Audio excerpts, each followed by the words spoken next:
Thank you for joining us on Coffee Break, brought to you by the Middle Alabama Area Agency on Aging, or M4A. M4A is a part of a network of 13 area agencies on aging that cover all 67 counties across the state. We are located in Alabaster, and we cover Blount, Chilton, Shelby, St. Clair, and Walker counties. We would love to find out how we can help your family today. For previous episodes of Coffee Break, feel free to check out our YouTube channel.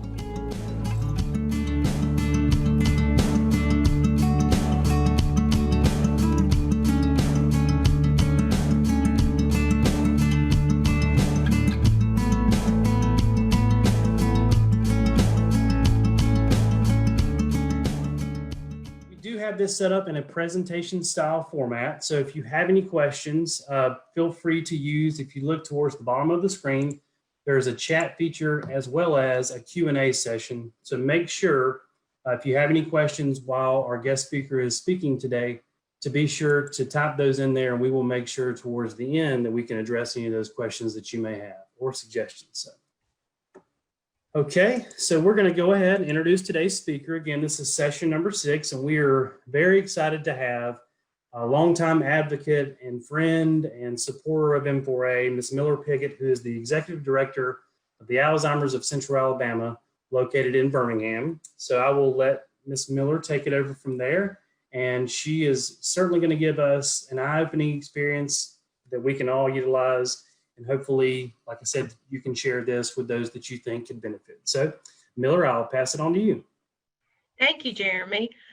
I'm excited to be doing this webinar for M4A. This is the first time I've given a talk to my computer screen as opposed to a live audience. So this is a new experience for me for sure.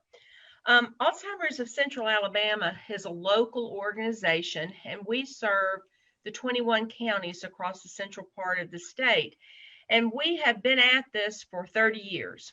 And in 2021, it'll be our 30th anniversary. But of course, you know, prep work to get an organization like that up and going started in about 1990. And at that time, we had 52,000 Alzheimer patients in Alabama. And now we've got over 90,000. And what is noteworthy is that by 2025, we are going to see a 17% increase in the number of people living with Alzheimer's in Alabama. So that's a real shift. You know, many experts on Alzheimer's call this a societal time bomb. You know, there's not as much information about Alzheimer's, but it certainly was gaining in news coverage just because of the sheer numbers of people that are impacted by the disease. And now, you know, COVID has really taken over all that dialogue, but it's still simmering there. It is still of grave concern to many families. One of the things that's really changed or shifted is some of the language that we use in referring to people with Alzheimer's. And I'll just say here at the beginning that I will slip up, and as I get further into the disease, people living with Alzheimer's disease actually do become patients. But in the early and moderate stages of the disease, people living with the disease have told us that they don't want to be referred to as patients, and they prefer to be referred to as people living with Alzheimer's or dementia. And we have used the term caregiver for many years, and many people are now switching to the word care partner. So I will try to stick with those as best I can, but it's some old habits die hard. Jeremy, I can take the next slide. You know, whenever I give a talk, this is the very first question people ask. They raise their hand and they say, what is the difference between Alzheimer's and dementia? And what we all say is that dementia is an umbrella term and Alzheimer's is just one form of dementia. And about 60 to 80% of people who have dementia have Alzheimer's. For many years, I worked at UAB, and one of the things I did there was help recruit people to participate in the autopsy program. And we don't really even do that anymore. It never proved to be a really helpful in terms of research. And so there's not as much emphasis on there as there was 10 or 15 years ago. But what we found from those autopsies here in Alabama and across the country is that most people upon autopsy actually have a mixed dementia, which means they may have had some small strokes along with Alzheimer's. They may have had Lewy body mixed in with Alzheimer's. So it's not just one thing that causes most people's Alzheimer's. I think the thing that we do need to keep in mind always is that 45% of people with Alzheimer's disease are never told their diagnosis. And this has got to be the last or only illness where we don't tell people what is wrong with them. And sometimes we do that because we don't think it will make a difference. Sometimes we think maybe they're too far along in the disease to understand. But, imagine having something as life-altering as this and not ever having the opportunity to talk about it and to express your feelings about it. Alzheimer's disease destroys more than just memory, and it's our job as the people around them to remember what they forget. Next slide, Jeremy. I don't want to spend a whole lot of time on statistics, but I did just want to give just a little bit of this kind of information at the beginning. About 11% of people over age 65 have Alzheimer's or dementia. About a third of people over age 85. And this also is a disease that impacts women disproportionately. 2/3 of people with Alzheimer's are women. And we also tend to wind up as caregivers as well. So we have a double impact. But we are certainly seeing the number of people across the globe growing, the number of people with this disease. Next slide. Death rates from Alzheimer's disease are just really increasing off the chart, while you see death rates for other conditions are dropping. There's been so much emphasis on research for heart disease, for HIV. These are conditions that we've got better treatments for. There's been more awareness of. And Alzheimer's disease just isn't there yet. Alabama actually has the third highest death rate in the country from Alzheimer's disease. It's the fifth leading cause of death over age 65. Next slide. So why is that? What's driving those numbers? And it's really because there's a lack of a disease-modifying treatment, and there's no cure, and we're left with prevention. And I'll talk about that in just a second. So we've, the last treatment approved to address the symptoms of Alzheimer's was in 2004.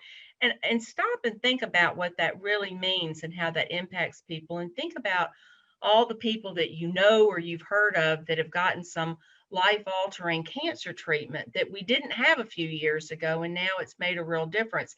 But it's been a long time since we've had a drug approved for Alzheimer's. There's been nearly 90 clinical trials that have halted or been suspended. They've not found to be a real benefit. There are a lot of drugs in clinical trials now, and there is the hope, or was the hope, that we would see some new medications, new treatment for Alzheimer's this year, or certainly by next year. But as the pandemic has slowed everything, it has also slowed research down. Next slide. Now, studies on causation and prevention of dementia, there's been lots of them, and this is actually a short list. A study just came out last week that said that persistent negative thoughts can be a cause of Alzheimer's disease. So, maybe those persistent negative thoughts come from poor health. Maybe they come from hearing loss. Maybe they come from that late life depression. But all of these things seem to really build on each other. And what we do know is that a good, healthy life, and we all have some inkling of what that entails, is really important. And earlier this year, we had the Iran fired on some U.S. military bases in Iraq. And, first they said there were no injuries, and then it came out there was some head trauma injuries. And, that's significant because that is a risk factor for developing Alzheimer's. Low education, lack of lifelong learning, University of Indiana came out with a study earlier this year that said low educational attainment coupled with a lack of lifetime learning can increase your risk of Alzheimer's by almost 10%. So that's really important. Pollution has really gotten a lot of publicity recently as a cause for Alzheimer's, but the good news now is with more people staying at home, we have less air pollution. So good news there at least. Next slide. So this came out of the Cleveland Clinic, and there is more information on Alzheimer's of Central Alabama's website that I'll give you at the end about ways to reduce your dementia risk. But as I said, it's a good, healthy, balanced lifestyle. Physical exercise, food and nutrition is important. Controlling your medical risk factors like diabetes and heart disease. Alabama ranks 45th in high cholesterol, 46th in obesity, 48th in diabetes, and 48th in high blood pressure. So you can see why when we talk about Alabama has the third highest death risk of Alzheimer's disease, we've also got all of these other medical risk factors that are impacting our health.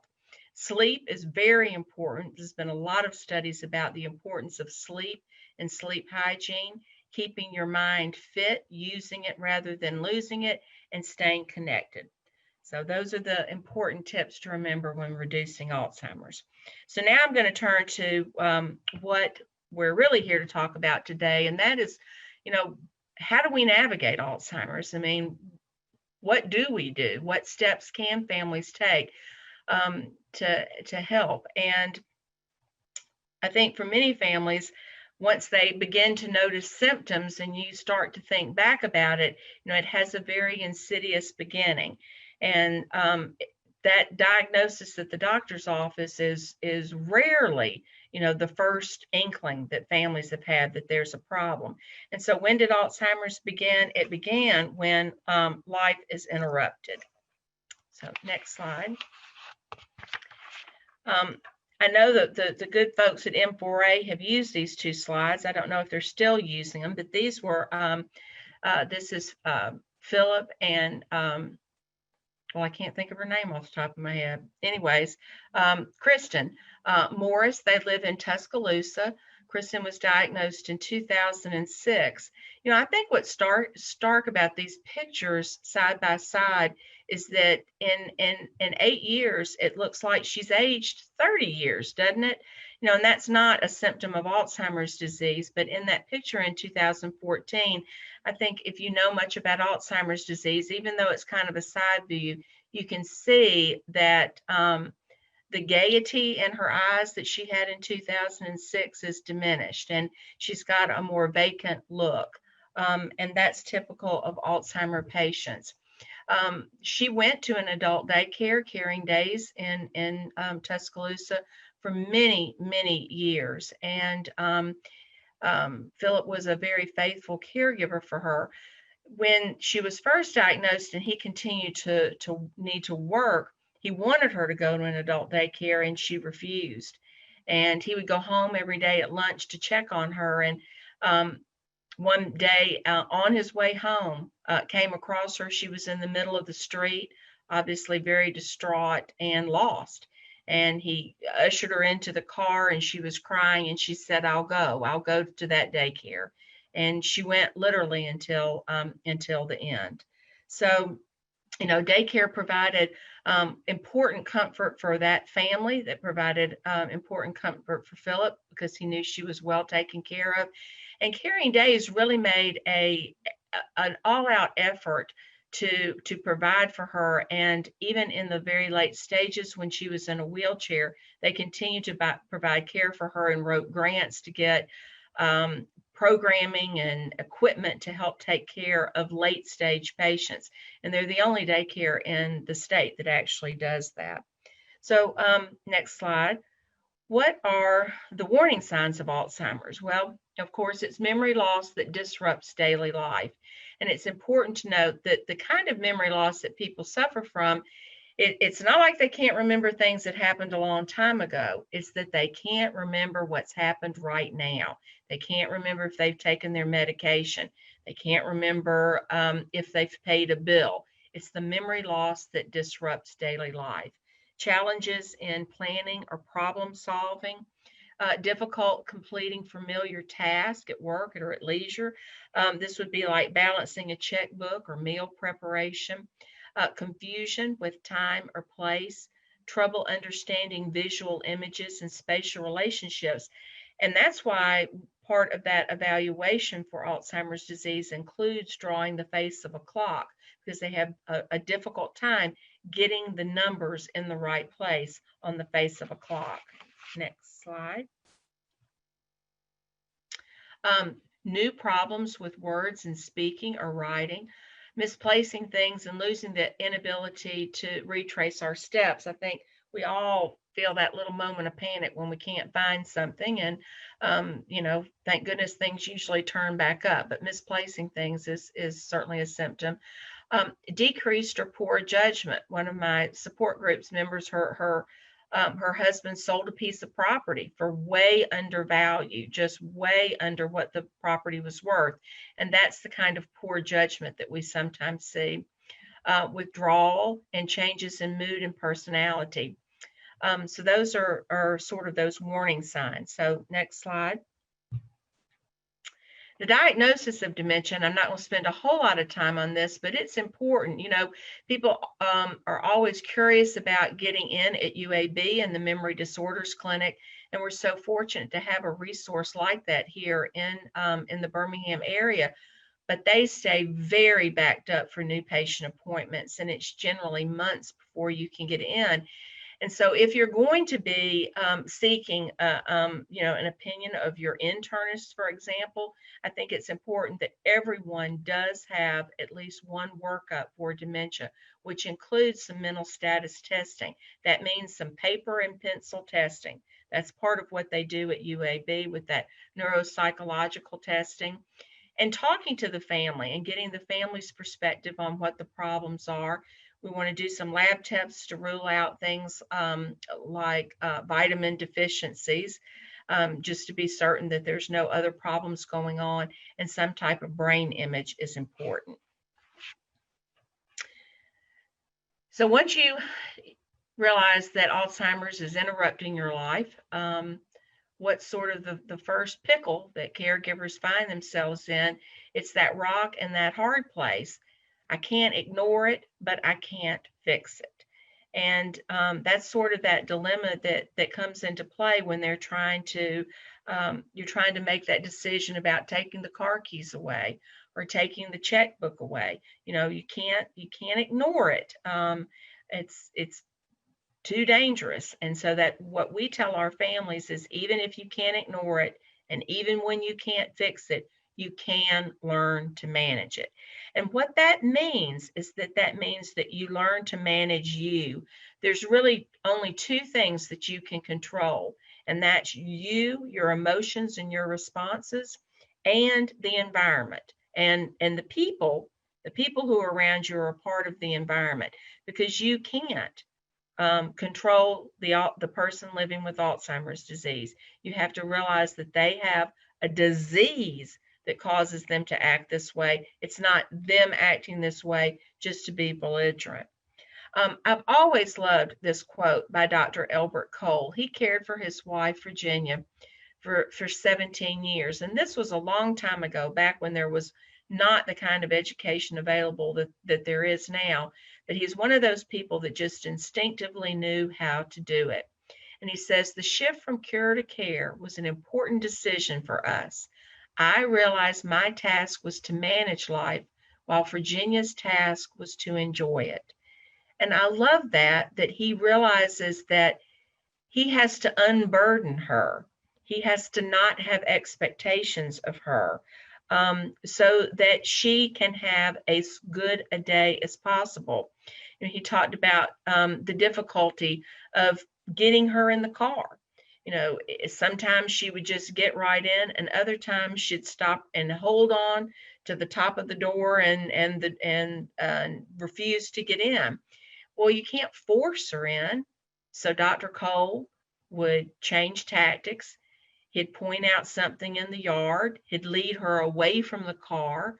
They'd walk around for a few minutes. And as she calmed down, he'd open up the car door and generally she'd slide in. And so that's what we're talking about managing life and taking that burden off the person with the disease.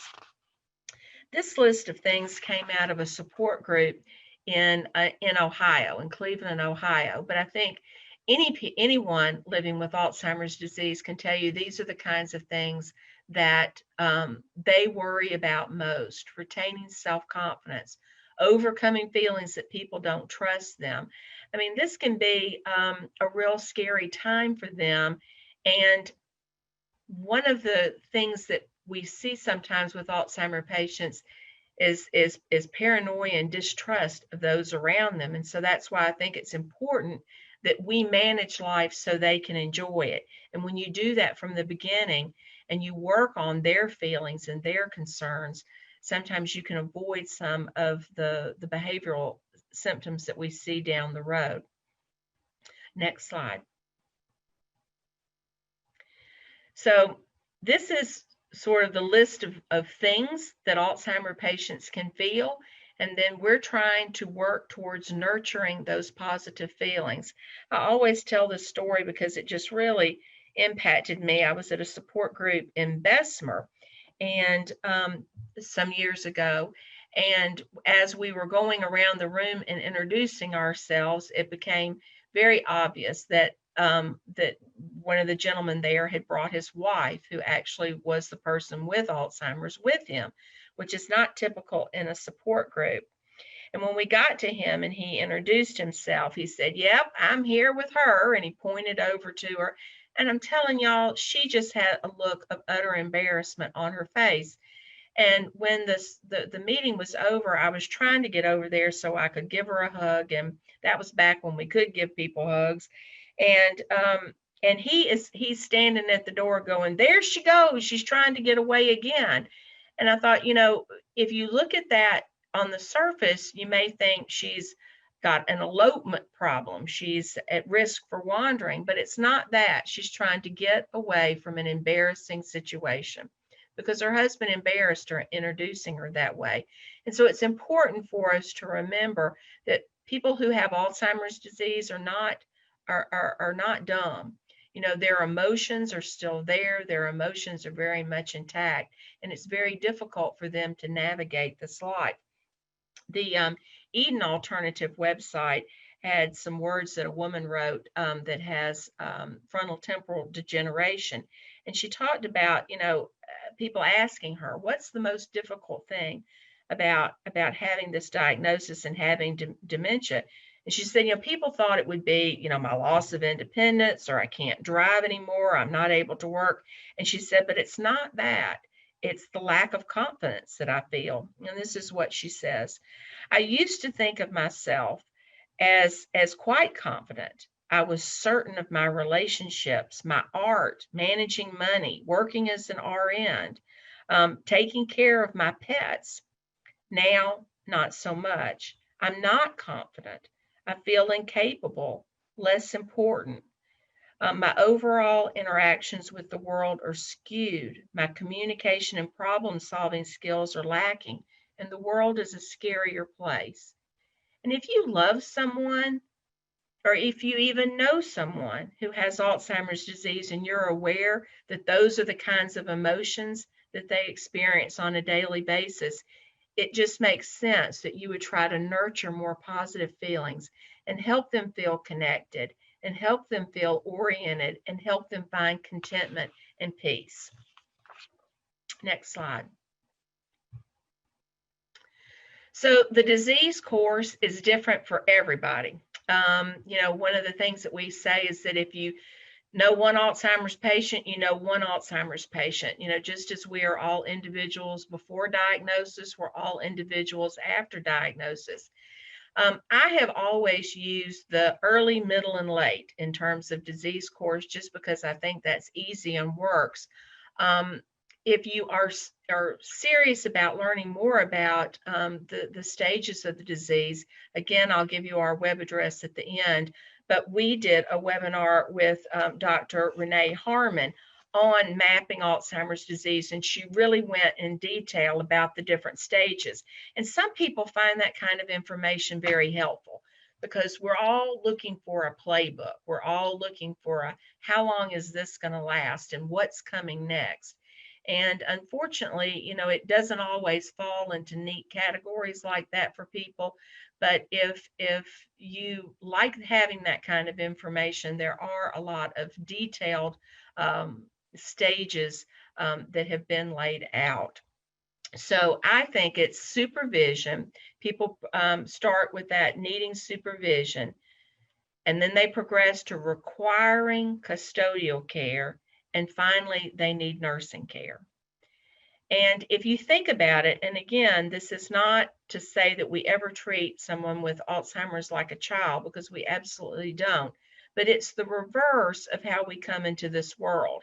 We come into this world needing nursing care. We're very, very helpless.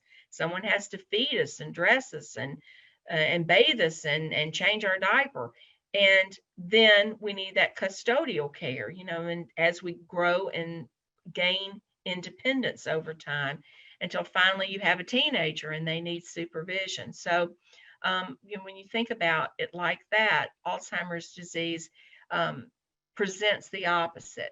And actually, some of the developmental psychologists have likened some of the problems that Alzheimer patients encounter with functional abilities like bathing or dressing, for example, in that sort of way, that you lose skills that are the most complex first. Let me see that. Have the next slide. So this just shows how the brain changes, because Alzheimer's disease literally means the cells in the brain are dying, and you can see how shrunken the brain looks. These pictures were part of the autopsy program at UAB. Dr. Richard Powers put together some brain books some years ago for the Department of Mental Health, and these two pictures are part of that series. Next slide. Now I'm going to, throughout talking about the stages, I'm going to tell a little bit about Ruby. Ruby is about 80 years old in this picture, and she was a sitter and cared for a woman at that time who was 102, and that was when she was diagnosed. And her daughter, Joanne, said that when they first started taking Ruby to the adult daycare, that she thinks the only reason that she went was because she thought she was an employee and she was there to help the people, because that was sort of the pattern of her life. Next slide. So that early stage when people need supervision, what are those symptoms that we're going to see? And it's memory loss. And like I said, it's that inability to remember the things that happen here and now as opposed to the things that happened long ago. Word finding difficulties, difficulty with routine tasks. Personality changes, I think, is important for us to spend a second on, because Alzheimer patients can sort of have what I consider to be two kinds of problems in this area. One is that maybe their personality actually does change, where you've had someone who's been very kind, very even-tempered, and now they're more hostile. It's easier for them to fly off the handle. But we also sometimes see what I call personality exaggerations. Maybe they've always been a little bit paranoid, and so now they're very paranoid. Maybe they've always had problems with anger, and now their problems with anger are so much worse. What's important to note here is that it's difficult for families sometimes to see where their normal personality ends and the disease process starts. We have a favorite handout here at Alzheimer's of Central Alabama on communication. And one of the things that it says on there is once a person's been diagnosed with Alzheimer's, their behavior is forgiven 100% of the time. Now, that's impossible for humans to forgive 100% of the time, these kind of behaviors, but what the point is that we have to realize that once that diagnosis has been made, that we do have to give them a lot of leeway and understanding, and of course getting lost in familiar surroundings. Now, if there's stages of the disease, there ought to be coinciding stages for caregiver coping. And I think that first stage for any family is circling the wagons. It's really figuring out who's going to be there to help you, who in your family can you count on, your neighbors, your church, getting your team together to help you get through this disease. And a part of that is a caring physician. And it doesn't matter if it's a neurologist, it may be your internist that's provided care for you for many years. The main thing is that you've got someone that is accessible to you. So if you can't find a caring physician, I sure hope you can find a physician who's got a caring nurse, because you probably are going to encounter times where you just need some advice, and maybe you need a medication adjustment and you need someone to work with you on that. Assessing what the patient can do and determining when supervision is necessary and offering the support for the patient to function as independently as possible are often at conflict. Those can be very difficult things to tease out. I tell my caregivers that oftentimes our goal with this person that we love who is changing because of this disease is to make them happy. And sometimes we can't make them happy because making them happy is in direct conflict with keeping them safe and secure. And so when you've got to make, for example, that decision about taking the car keys away, it's safety and security first. It's not about what they want or what will make them happy. So there are times when you actually do have to put your foot down. And I tell families, if we're in a support group and people say, well, how do you know when it's time to take the car keys away? And my answer always is, if you're asking that question, you're probably already there. Because the disease can vary from day to day, from morning to afternoon, from hour to hour, and functional abilities can change. And driving a car isn't just about the mechanics of the car, it's also about knowing where you're going. And someone who is lost is not going to be driving as safely as a confident driver that knows where they're going. So that's really important to remember. Planning for the future, that's really all about getting your legal issues sorted out, making sure that you have a durable power of attorney, making sure that you have a living will and that you've well thought out the kinds of decisions that you may be making down the road, and that you've really thought about who is going to care for your loved one if something were to happen to you first. I mean, those kinds of decisions are very important to have thought about before you get in a crisis. Next slide. Oh, now there's our sweet Ruby. Ruby's now attending the South Highlands Center, an adult daycare center here in Birmingham, and as happy as she looks holding up her beautiful artwork. It's rough at home for her daughter Joanne, and Joanne says, some days I think I can't do this anymore, and today was one of those days. I'm just tired. I've had to work. I can't leave mother alone for even a minute. And she said it's been 3 short, long years, and it's taken a toll on both of us. She says, but she's committed. She's going to continue on, and every day when she picks her up from daycare, she doesn't want to leave, and that's a good problem to have, to know that she likes being there that much. Next slide. So that second stage of caregiver coping is conserve and preserve. And this is really important too, because caregivers have got to take care of themselves. And there's been so many analogies over the years about this, but one that rings true to all of us, even though many of us aren't taking vacations and flying anymore, it's what they tell you on that airplane: put your own oxygen mask on first before you assist anybody else. And so you first got to take care of yourself. You can't pour from an empty cup. And so it's about taking one day at a time, finding laughter when possible, seeking the joy and humor in life, having a schedule for regular respite. And many caregivers avoid doing that. They wait, they put that off. And it's really important because a respite can become a part of the person with dementia's routine. And that's what you want when there's one caregiver that cares for them 24/7, week after week. Oftentimes the person with Alzheimer's becomes so attached that they become very agitated when they can't see their caregiver. So the caregiver can't, for example, even go to the bathroom because the person will be looking for them, will be knocking on the door. Providing comfort and security for the patient. I think we've already talked about the importance of choosing security and comfort, sometimes over what makes them the happiest. Maintaining the balance for providing good care. I always think when we're making decisions about what's needed in the home, that we don't just look at the health and abilities of the person with Alzheimer's, we also look at the health and ability of the caregiver, because not all of us can have the same level of tolerance for behaviors or for the sleeplessness that may occur, for example.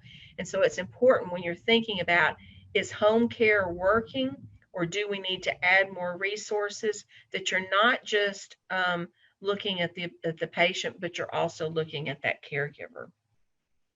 Next slide.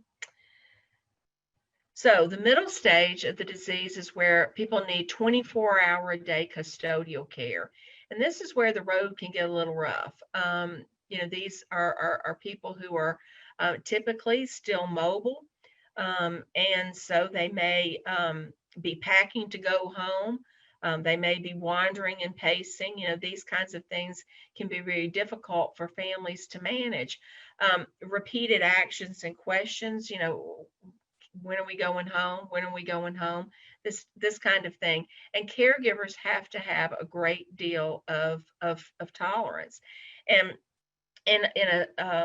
there was some emails that went around here recently from some people that still are doing support groups and doing Zoom support groups about a woman who was eating too much. And sometimes we see in people with Alzheimer's, and particularly people with frontal temporal degeneration, that they have obsessive compulsive disorders, and sometimes that leads to eating and even eating things that they wouldn't normally eat. And everyone was giving suggestions about, well, lock up the cabinets and don't only have healthy snacks at home. And I said, or you could buy her some bigger pants, because we have to remember that, sometimes we can't squelch these kinds of problems. We can only find a way to live with it. So, sleeplessness, of course, can be a problem for both caregiver and the person with the disease, and is oftentimes something that you need to talk with your physician about. Being aware of hygiene and starting that routine early is one of the best things that you can do. Even when they're independent and can manage their bathing and dressing on their own, you want to be sure that you're doing it in a routine way that will help you continue to do that as their ability to function independently diminishes. Wandering and pacing are really two different things. Wandering is the most dangerous of the dementia behaviors. About 60% of patients will wander from home and become lost. We work with the sheriff's departments to provide Project Lifesaver bracelets to help keep patients that are at risk for wandering safe, so that they can be found quickly and returned home. Delusions and hallucinations. Delusions are fixed, false beliefs. And so that's when the caregiver, the person with Alzheimer's accuses people of stealing from them, or this is not my home, or you can't be my spouse.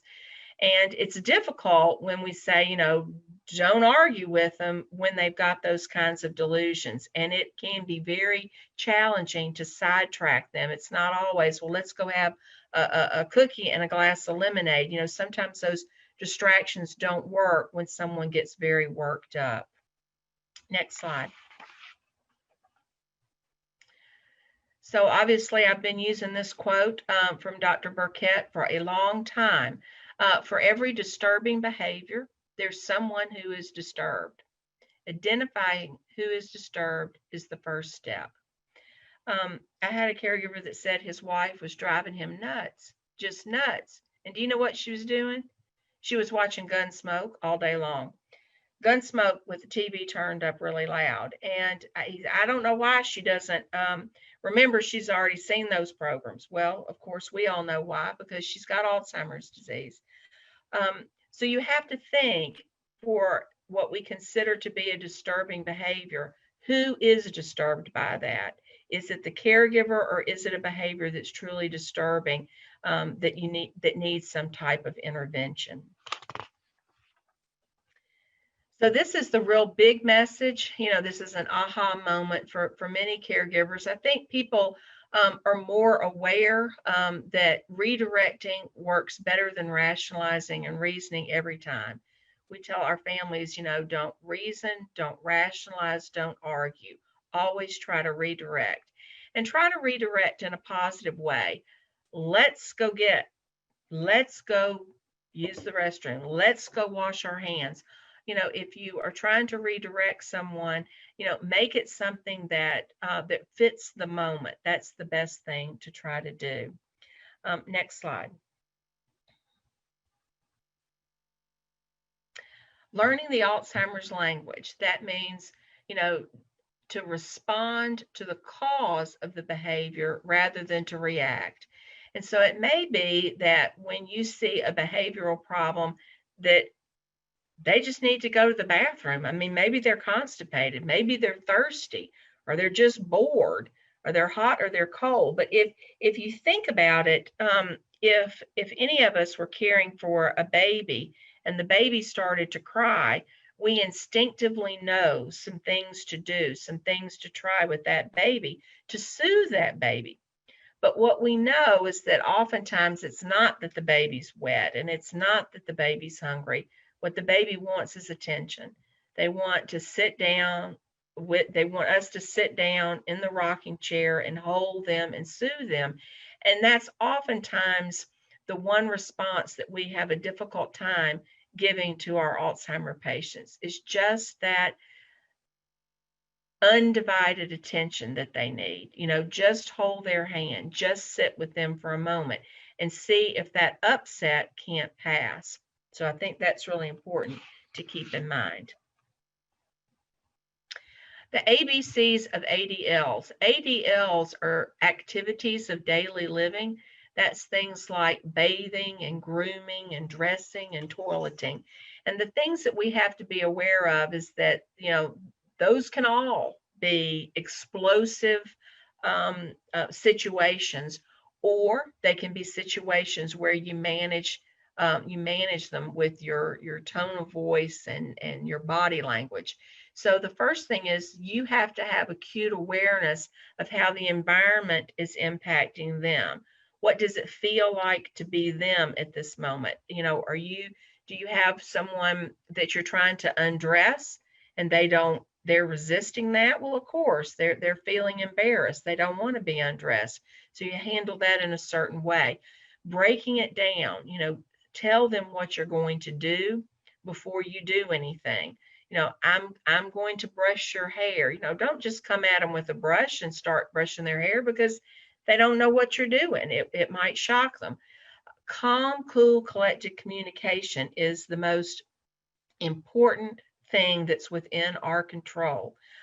It's just like if we see a little toddler that's learning how to walk, and that little toddler takes a spill, and one mother, you know, will just, that overprotective mother, scoops that baby up. Oh my goodness, are you okay?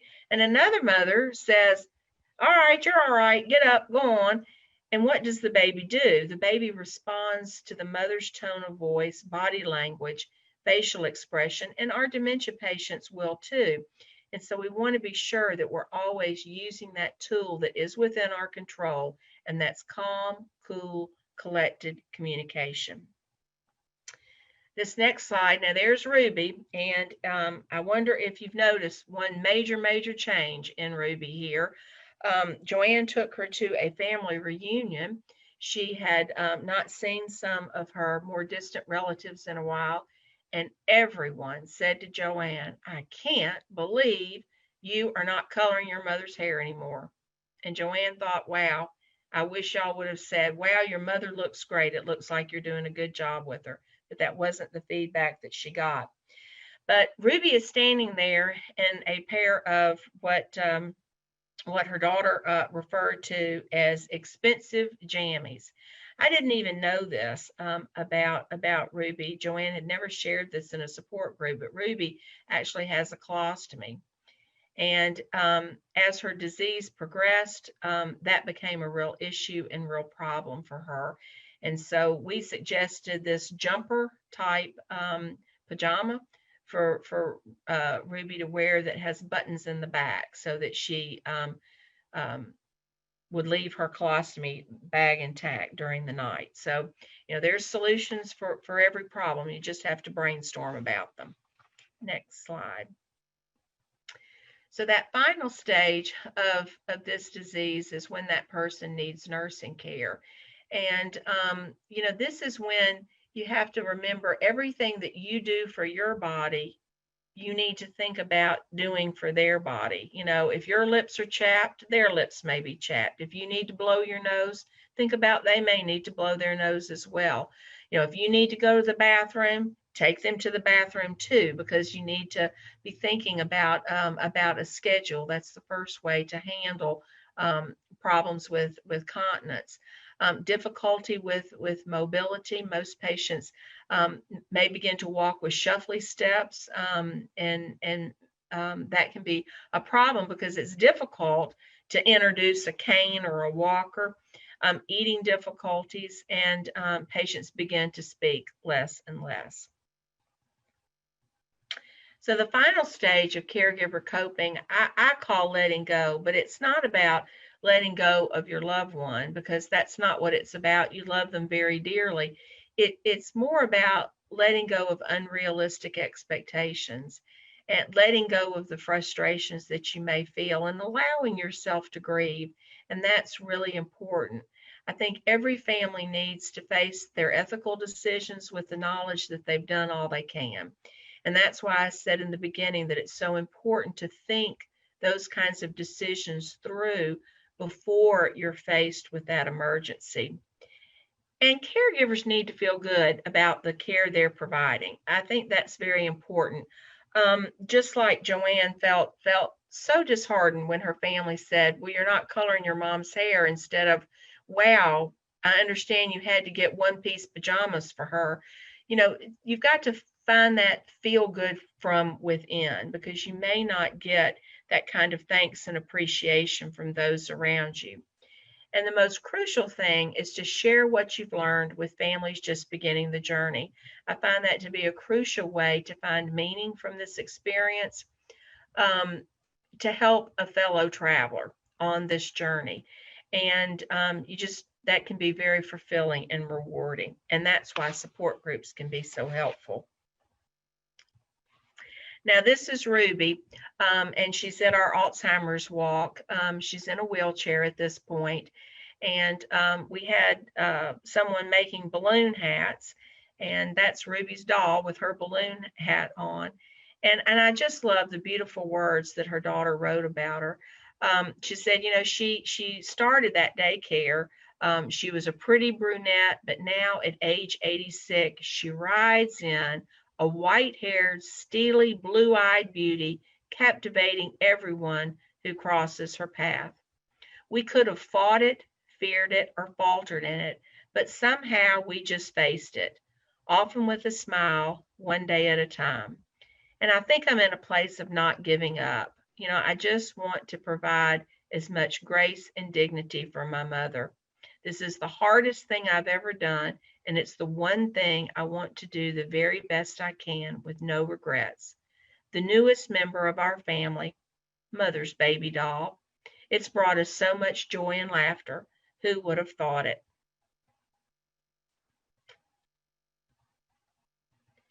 And I think for Joanne, these positive aspects of caregiving were exactly what she felt and exactly what she embodied in those words. You know, she gained personal strength from knowing that she was doing the very best that she could for her mother, and she felt a great sense of accomplishment.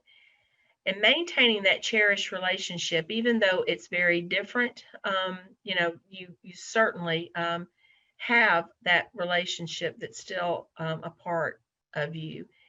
And that's how you find meaning from caregiving and finding hope, is through that cherished relationship. And that is our web address and our phone number. I want to tell you just a second, if I've got a minute, about an important service that Alzheimer's of Central Alabama is offering. You can go to our website. We typically provide scholarships for patients to attend adult daycare centers, but while those centers are shuttered, we're using those resources to provide emergency continence supplies to people that have a need who are caring for a loved one with dementia. So there's an application on our website, and we can ship you a 2-month supply of continence supplies and gloves and wipes if they've got them. They've been out of stock, but hopefully they'll be back soon. And so I hope that you will remember that and will pass that on to friends and neighbors who might need that resource, who have that emergency need for continence supplies right now. As I said, we also work with the Sheriff's Department to provide Project Lifesaver bracelets. And there's a wealth of information on our website about community events, things that are going on, and other educational resources. So thank you very much. Thank you so much for joining us today, Miller. And you may have mentioned it. I'm sorry I stepped out for just a second, but Miller has a great newsletter as well. So if you've not signed up for that, be sure to sign up for that, because she puts an enormous amount of events that are going on all across the greater Birmingham region, really across the state. But that can be really a great a gate to information that's available pretty much every week going on here in the Birmingham region. So I want to thank you again, Miller, for joining us. We're always glad to have you join to give us knowledge and really show support and be an advocate for those living with dementia as well as their caregivers. So if no one has any questions, I'm looking through here in our Zoom conversation. I don't see any questions. I don't believe there are any on Facebook as well. But of course, if you have any going forward, feel free to comment on this video on Facebook, to comment on our YouTube channel. You can email us as well, and we can always try to get you in contact with Miller, or if it's something that we can answer, try to get you a resource for that as well. So thanks again, Miller. Now we're going to jump into M4A and briefly talk about who M4A is, how we're able to help, and hopefully be a resource for your family moving forward to hopefully improve quality of life, or at least maintain a quality of life to kind of improve the situation. So M4A, of course, is the Middle Alabama Area Agency on Aging. We are one of 13 area agencies on aging across the state of Alabama. Our network operates in all 67 counties, and of course, so every corner of the state's covered. And our motto across the state for our network is the mission is that we want to make sure that we allow those in our communities to age in place. So our mission as an agency is to empower individuals, people living with disabilities, and their caregivers to self-advocate as well as live independently and safely in the communities of their choice. Put simply, our agency's motto is assisting all ages at all stages. Primarily, we cover 5 counties, including Blount County, Chilton County, St. Clair County, and Shelby and Walker. However, we do cover Jefferson County for our senior employment program. So basically, for every agency on aging, area agency on aging is a tongue twister, not to be confused with the insurance company AAA. Basically, the way that it works for our entire network is that we have a single entry point to where consumers can start what we refer to as our Aging and Disability Resource Center, or ADRC. So the way it works is once you call our agency or once you put in a referral, one of our expert staff ADRC members will call you back to do a full screening to see what types of services are available in the community or through our agency to be able to help your situation. Some of our key programs that are offered statewide include our elderly nutrition program, our traditional caregiver support program through Alabama Cares, our medication assistance program, or what we call Senior RX. We have Medicare insurance counseling through SHIP, and they also do Medicare savings plans to help see what types of insurance you currently have, or what there's a potential to save you money if there are better plans out there for you. We also have, like I previously mentioned, our senior employment program. We partner with an elder law attorney to provide legal assistance. Like Miller was talking about earlier, it's very important to get those advanced directives in place. And we partner with a legal elder law attorney to help get those types of documents put in place ahead of time so that that they're in place whenever you need them the most. We do elder abuse prevention. I think we actually have an event next Wednesday, I believe, the 24th, whatever day that falls on. We're going to be on Zoom. You can check out our social media to where we're going to be talking about, elder abuse and prevention and being advocates against elder abuse. Of course, this past Monday was World Elder Abuse Awareness Day. So we're big advocates for that. And we have programs like that all along that we try to put out in the community to try to make people vigilant and aware that that's a real problem. And lastly, we have two large programs, what we call our Medicaid waiver program, which is basically, put short, it's services that come into the home to hopefully delay entry into a long-term care facility. And then, of course, if you have someone that's in a long-term care facility, we have a local ombudsman who speaks on behalf of the resident or the family. And it's kind of that middle person for the facility itself and the family, so that if there's any issues or anything that needs to be seen about, they're the experts to try and investigate those and try to really mitigate any type of any issues and make sure that the relationship overall is great. And of course, we have some of our agencies on aging. We have different programs that are kind of grassroots programs similar to the one that we have here with our Panda project. That's not something that's necessarily offered statewide, but we do.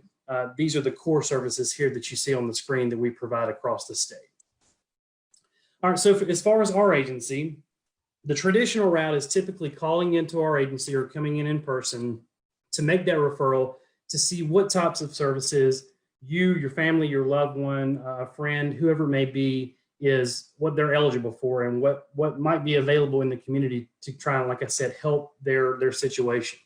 Well, recently, it's been especially important as of late because we've seen, of course, everything that's going on in the world right now. We see an increase in support that's needed. So we're getting quite a few calls. And so one of the things that we've opened up to make it a little bit easier on the consumer and professionals is an online referral system. So if you visit our website there, www.m4a.org/referral, you can actually go in now instead of calling to get on a referral list. You can actually go in and fill it out like you typically see on websites. You can fill it out and submit it. And then what happens is one of our ADRC staff members will follow up the same way that they would if you walked in or if you called in. So pretty much the same exact end goal there, but a different method, and really what we think is a little bit more of an efficient method because, sometimes seeing things in text just make it a little easier for us to understand and make sure that we get all the correct information that we need prior to going into the call so that we don't have to kind of review over things that we've already got the information on. So feel free to do that. And that's a wonderful way to get it to us as quick as possible. And you can do that really at your leisure, any time of the day, middle of the night, whatever is convenient for you. That's especially important for caregivers.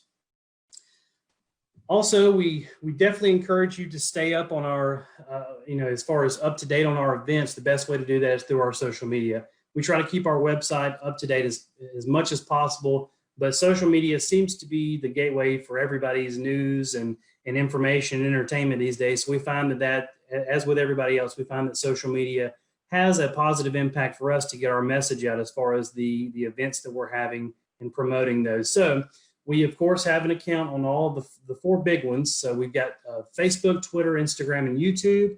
We've launched we've launched a YouTube channel because we do record these videos.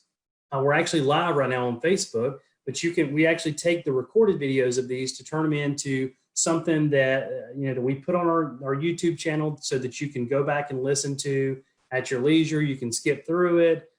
We include those, of course, in our newsletters if you haven't joined those. So feel free to follow us. We post our events on Facebook especially. That's probably our biggest platform that we're on the most, but that's a way for us to make sure that we get out any kind of events or any kind of resources to our consumers and to our friends that we think could be impactful for their lives. So be sure to like us, follow us, share us, and all that good stuff on social media. But more importantly, make sure that you join our newsletter. If you go to www.m4a.org, you will be prompted with a newsletter sign up. And that's really the best way to get as much information as possible. Typically we do a newsletter once a week through email, but here recently there's been so many things going on, we try to do 2 a week. So feel free to join that and we can get you information each week. If you're not familiar with what coffee break is, if this is your first time joining us, basically, and to put it quickly and short, coffee break is really just an hour that we try to set aside to bring caregivers together to really just to either learn something, whether it's pertaining to dementia and Alzheimer's like we've learned today, or whether it be legal services, emergency preparedness, gardening. We try to have a different speaker every other week to come on to help us kind of understand new hobbies, new tips and tricks, but more importantly, just a brief relaxation away from the everyday craze and life and everything's being thrown out our way, it seems like right now. So we really encourage you to join us. Again, our next one is already planned for July the 1st. That's on a Wednesday, same place, 1 p.m. to 2 p.m. We will be posting that probably over the next few days on our Facebook page. And you can go ahead and get registered for that so that it will send you reminders. As of right now, we don't have a speaker set in stone yet, but we have a few leads. So hopefully we have that pretty soon that we can go ahead and get you kind of prepared on who's going to be speaking. While I'm on that topic of discussion, if you're listening in and you think that your agency or you have a skill that you would love to give to individuals out in the community, whether you be a professional, whether you be an individual, we are always looking for speakers. Not necessarily, like I said, a professional, but if you're really good at sewing, or if you're really good at patchwork, anything that you think others might find an interest in that gives them a little bit of a break, we're always encouraging you to reach out to us to hopefully teach that skill to someone else, and more importantly, give someone a break. Here's our contact information on the screen. Physically, we're located at 209 Cloverdale Circle in Alabaster, which is right across the street from the Saginaw Post Office if you're going towards Calera, down Highway 31 from Alabaster. Our mailing address is P.O. Drawer 618, Saginaw, Alabama, 35137. Of course, you can call us pretty much any day of the week. If you don't get us, naturally leave a voicemail and we'll get back with you as soon as possible. But our phone number is 205-670-5770 for those who are calling us locally, or you can call us toll free at 1-866-570-2998. Our fax number is 205-670-5750. And of course, our website is www.m4a.org. So I don't see any more questions still. Like I said, if you have any questions, feel free to post them on either the social media platforms. You can always reach out to us especially on Facebook, Twitter, or Instagram via the message route. If you want to send us a personal message, you can of course send us an email, visit our website, give us a call. And if you have anything else that you think, especially if there are things going on in the community, feel free to send that information to us so that we can get that out to the masses through our newsletter. Again, we have another upcoming event next week, and you can find more about that. It's next Wednesday at 10 a.m. and it will be on Zoom, but we will be hosting it more than likely on our Facebook the way that we're doing this video now. But if you're interested in learning more about that, feel free to go to our Facebook page. We've got the event on that Facebook that you can kind of follow it. It gives you information about the RSVP, the discussions that we will be going over, et cetera. It looks like we didn't get a question, but we did get a thank you for rewatching the webinar. So if you did, again, if you joined us late, feel free to go back and watch. Feel free to share. Typically with Facebook, it takes it a few minutes to kind of get it ready to play it back from the beginning to the end. As far as YouTube goes, we should have this going probably by Friday. If not Friday, we'll have it posted on Monday. So thanks again. Can't express enough thanks to Ms. Miller and her staff at Alzheimer's of Central Alabama. If you have any questions for them, feel free to reach out. They're an amazing organization that covers a majority of the state of Alabama, especially the center part. So feel free to reach out to them to see how they might be able to help. And of course, you can always reach out to M4A. Thanks and have a great rest of the week.